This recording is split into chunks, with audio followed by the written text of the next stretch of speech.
Well, hello strange people, and welcome back to a even stranger sunny Dartmoor.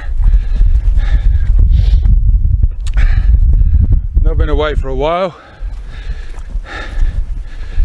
That's couldn't be helped. Had a few family commitments since I've been back, but it's good to be out. Good to be out. We're doing an overnighter, and we're doing a slightly different video format this time, where rather than picking a route, this route was picked for us a little over 50 years ago. I'll bring you back and tell you more shortly. What a glorious day though. We're on the western edge,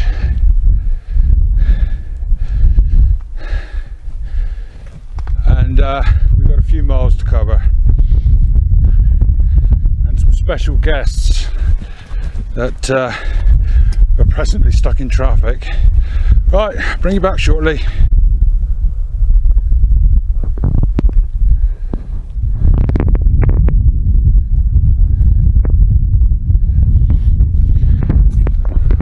Oh, right.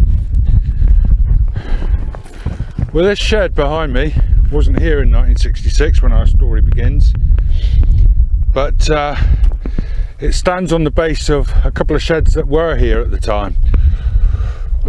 This one I believe is owned by the army, judging by the red light and the radio antenna.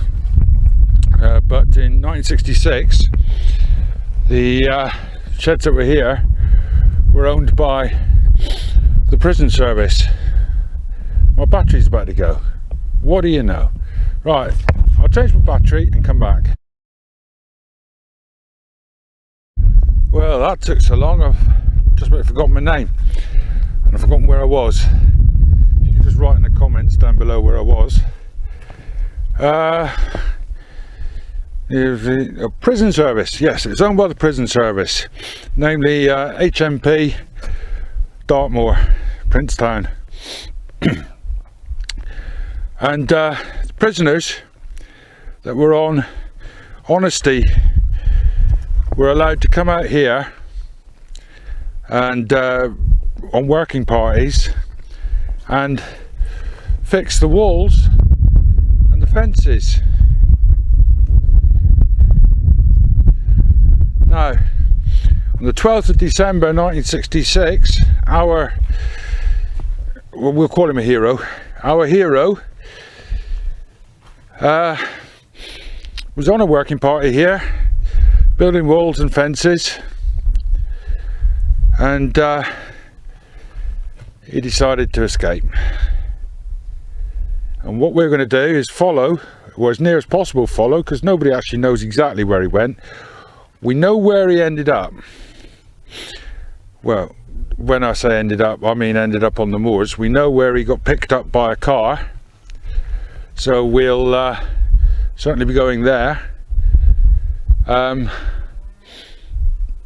Yes, 12th of December 1966. Bit of a legend was born that day. Bit of a legend. Right, we'd better get mooching.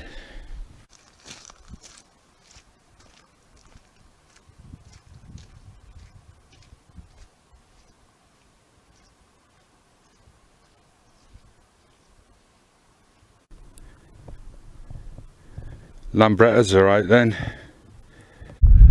God, you can tell I've been off hiking for a month. I'm puffing like a steam train on a gradient. Whoa, and that was an easy one. Right, where were we? Prisoner number 635.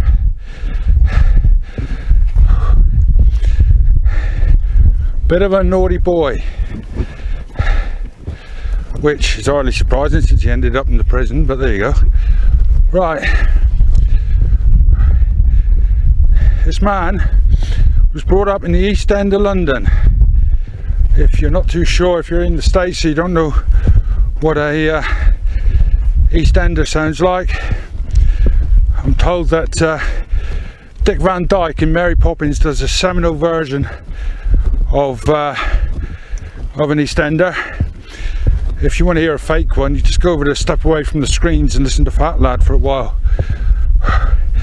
So yeah, so he would have sounded a bit like Dick Van Dyke. Oh, right. So yeah, he's a bit of a bad lad. Started his criminal career when he was 8 years old by stealing a bicycle, and it all went downhill from there. Spent time in and out of Borstals, which for those again in the US or maybe too young to understand were places for I was going to say children, they weren't really children, teenagers and lads of a certain disposition who'd been a little bit naughty and needed what the government at the time called a short sharp shock. So he spent a few years in and out of Borstow and in and out of adult prison then, where he met a man who became his friend and who we will come back to presently. Anybody in the UK will have heard this man, will have heard of this man. So yeah, he spent 14 years of his 37 in and out of institutions, which is quite sad on its own really. Two of the institutions, Rampton and Broadmoor, are institutions for the criminally insane. And he managed to get himself put into Rampton, I believe it was, for whilst escaping from prison. He was actually quite good. I think he escaped something like 5 times. Whilst escaping from one of his prison sentences, he attacked 2 police. Oh, this is pleasant. We've got a lot of water in the UK. Not as bad down here as they've had up north. My thoughts are with you, as people up north.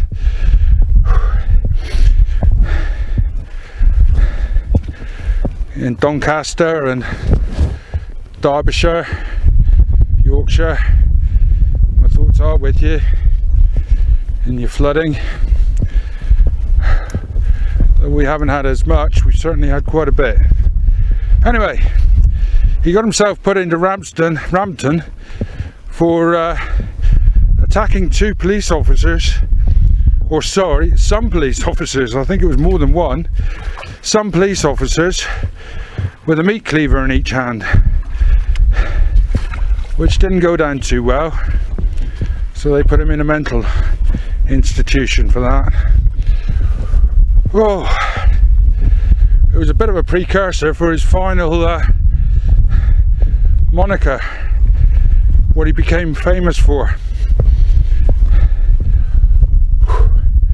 But I'll bring you back later for that. Well, this going is quite difficult, which makes the escape even more incredible really, because all the gentleman had on, our hero, was prison outdoor gear, which included a great big pair of rubber welly boots. I think you call them galoshes in the US.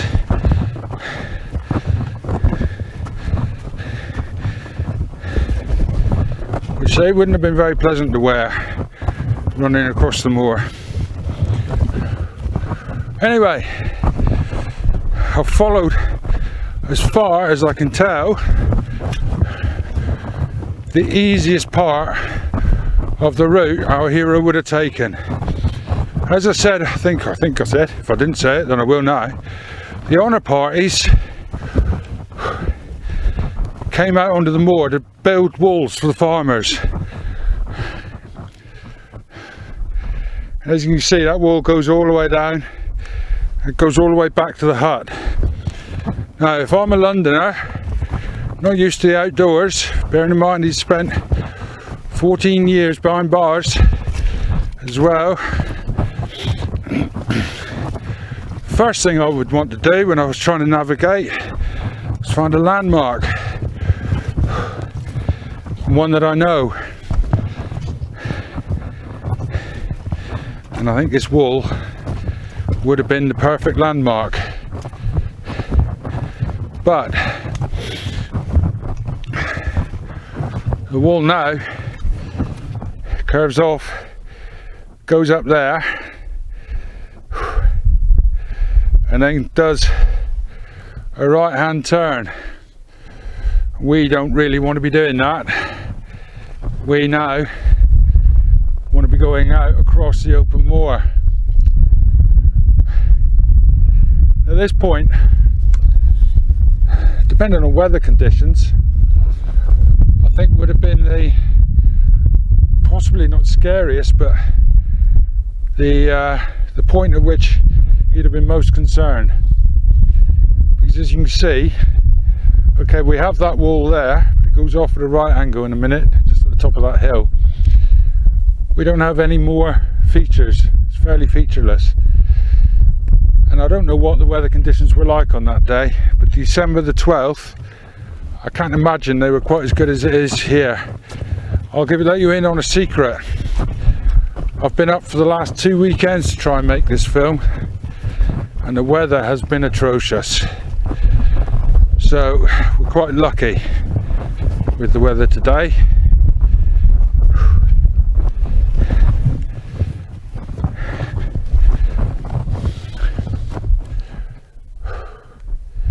Yeah, that's not to knock anybody from the city, saying that they wouldn't have been able to do this easily. I'm just pointing out the fact that he'd spent his early years in the city and then 14 years of his adult life behind bars. So he doesn't have an awful lot of experience of wandering out on the moors. Right, once we get over the top of this hill, there would have been something he'd have recognised. We got to get over the top of this hill yet. Right, catch you in a bit.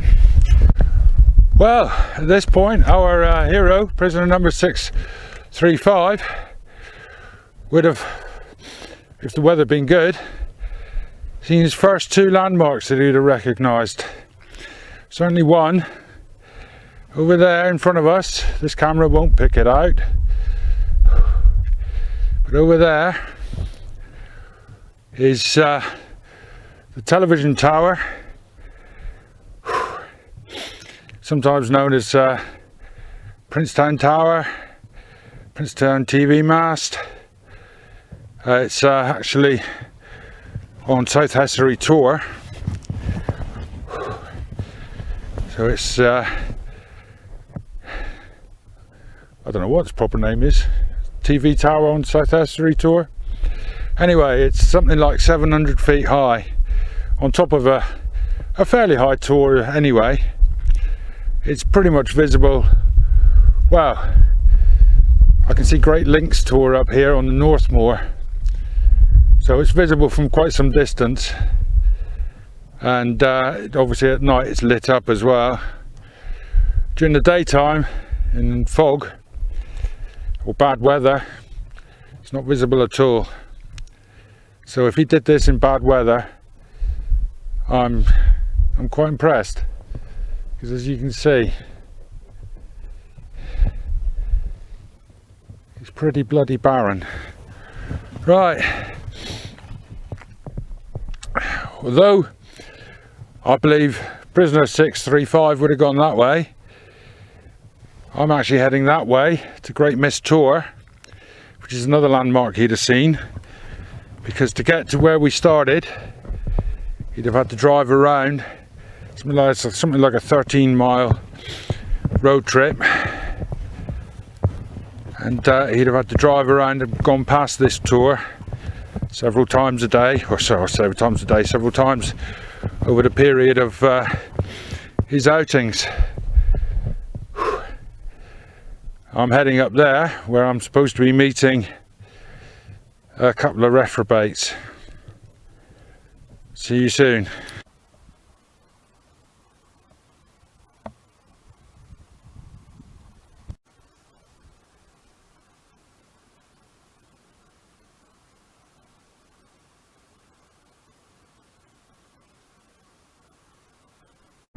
Yeah, I've just realised something.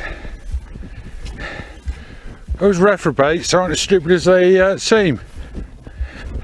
Oh yeah. I'm meeting them up the top of there, which is fine. It's probably still well over an hour away for me. But I've got to go across the river. I've got to do a river crossing over the top of that low hill that's there. So over the valley, over the low hill, and then up the steep side of Great Mist Tor, which, as most of you will know if you come out in Dartmoor, is pretty steep. The other two are parking in a car park and walking up a track for about a mile. So who's the dummy here? Yeah, I put it in an email last night, the route we were going to take, and this morning I get a phone call saying he's stuck in traffic. Yeah, I know what your game is. Right. As I said, I don't think our friend Prisoner 635 probably went up Great Mist Tor. Don't think it's probably his wisest move if he had done, going up to the high ground. I think he would have carried on along the lower section, heading towards the mast. Now, some of you, in fact, I believe I can see it from here, some of you who know the moor will be thinking to yourselves, he's just run from over there and he's heading right back towards the prison. Yeah, that has always been my thought on that one too. He's heading back towards the prison. Right. Oh God, but judging by the size of those people up bound further and away than I thought.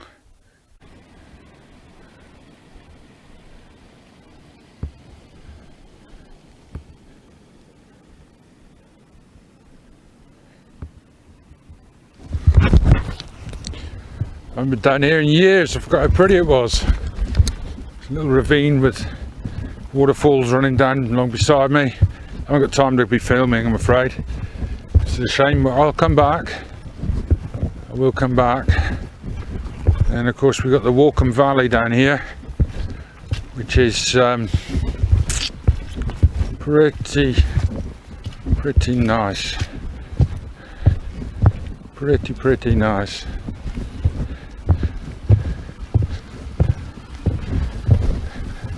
I don't know if you can hear the water babbling away down there.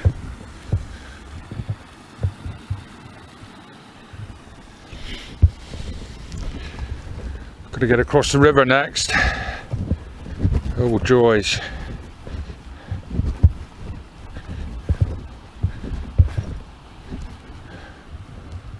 There's the river down there. Garth might have phoned them up and tell them to meet me down here, so they can walk up that hill tomorrow morning. Right, once more to the fore, onward. Catch you in a bit.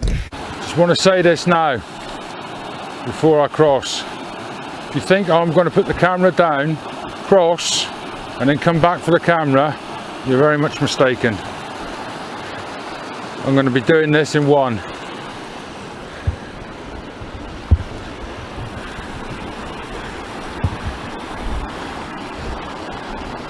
It is pretty though, isn't it? Hey? Look at that. Beautiful. But the other side didn't, but there you go. Right. Catch you in a bit.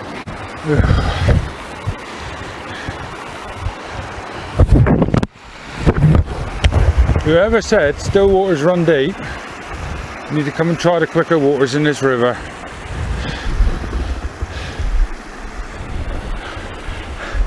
Anyway, I'm across. Not too wet. Luckily these trousers are waterproof. Right. Next stop. Whew. Onward. Well, that was one of the most brutal climbs I've ever had on Dartmoor. Brutal. Right. Still got a bit of climbing to go yet before I reach the top of there. Beautiful views from up here though. Beautiful. Whew. I don't even know if you can see me. It's starting to get a bit dimpsy dark now. A few clouds rolling in a little bit. I was hoping for a sunset, but I don't think so. Right, onward. Oh, the second battery's going. Bloody hell. Right, onward.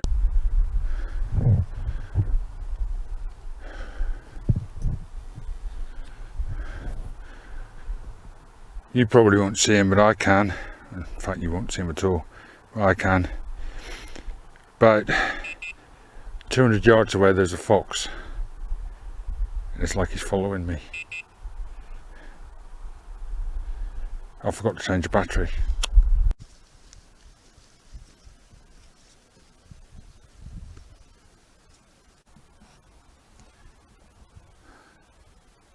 Well, one thing I can say with absolute certainty, I think, prisoner 635 did not come up Great Mistor.